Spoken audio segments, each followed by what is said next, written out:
అడవుల్లో స్వేచ్ఛగా తిరగాల్సిన ఎలుగుబంట్లు జనావాసాల్లోకి చొరబడుతున్నాయి. గ్రామాల్లో వీధుల్లో తిరుగుతూ జనాలను భయభ్రాంతులకు గురిచేస్తున్నాయి. అంతటితో ఆగకుండా కొందరిపై దాడి చేసి గాయపరుస్తున్నాయి. ఇటీవలి కాలంలో ఎలుగుబంట్లు గ్రామాల్లోకి చొరబడుతూ ఉండడం ఎక్కువయ్యాయి. తాజాగా ఇలాంటి ఘటనే కరీంనగర్లో చోటు చేసుకుంది. కరీంనగర్ జిల్లా మానకొండూరు చెరువు వద్ద ఎలుగుబంటి కలకలం రేపింది. తెల్లవారుజామున ఇళ్లలోకొస్తున్న బల్లూకాన్ని చూసి కుక్కలు తరమడంతో సమీపంలోని చెట్టుపైకెక్కింది. ఇది గమనించిన స్థానికులు, పోలీసులు, అటవీశాఖ అధికారులకు సమాచారం ఇచ్చారు. బల్లూకం చెట్టుపైకి ఎక్కడంతో పెద్ద సంఖ్యలో స్థానికులు అక్కడికి తరలి వచ్చారు. కేవలం ₹9కే డేటా సైన్స్ యూజింగ్ పైథాన్. ఇప్పుడే BrainoVision.in లో రిజిస్టర్ అవ్వండి.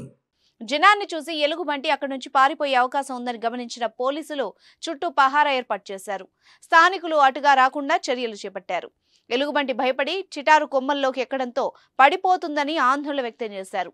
ఎలుగుబంటిని పట్టుకునేందుకు ప్రత్యేకంగా వలలు ఏర్పాటు చేశారు. వరంగల్ నుంచి ప్రత్యేకంగా సిబ్బందిని, అటవీశాఖ సహాయ సిబ్బందిని రప్పించారు. మత్తు ఇంజెక్షన్ ఇచ్చి కిందకు తీసుకురావాలని నిర్ణయించారు. ఇంజెక్షన్ ఇచ్చేందుకు ప్రయత్నిస్తుండగా ఎలుగుబంటి చెట్టుపై నుంచి దిగి పరారైంది.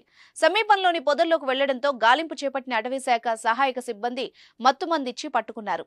కరీంనగర్ శివారు ప్రాంతాల్లో గ్రానైట్ క్వారీలుండడంతో పెద్ద మొత్తంలో పేలుళ్లు చేస్తున్నారు. ఆ పేలుళ్ల శబ్దానికి భయపడుతున్న ఎలుగుబంట్లు గ్రామాల్లోకి వస్తున్నాయి.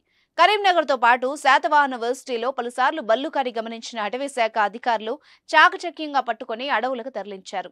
మరోసారి ఎలుగుబంటి రావడంతో స్థానికులు ఆందోళన చెందుతున్నారు.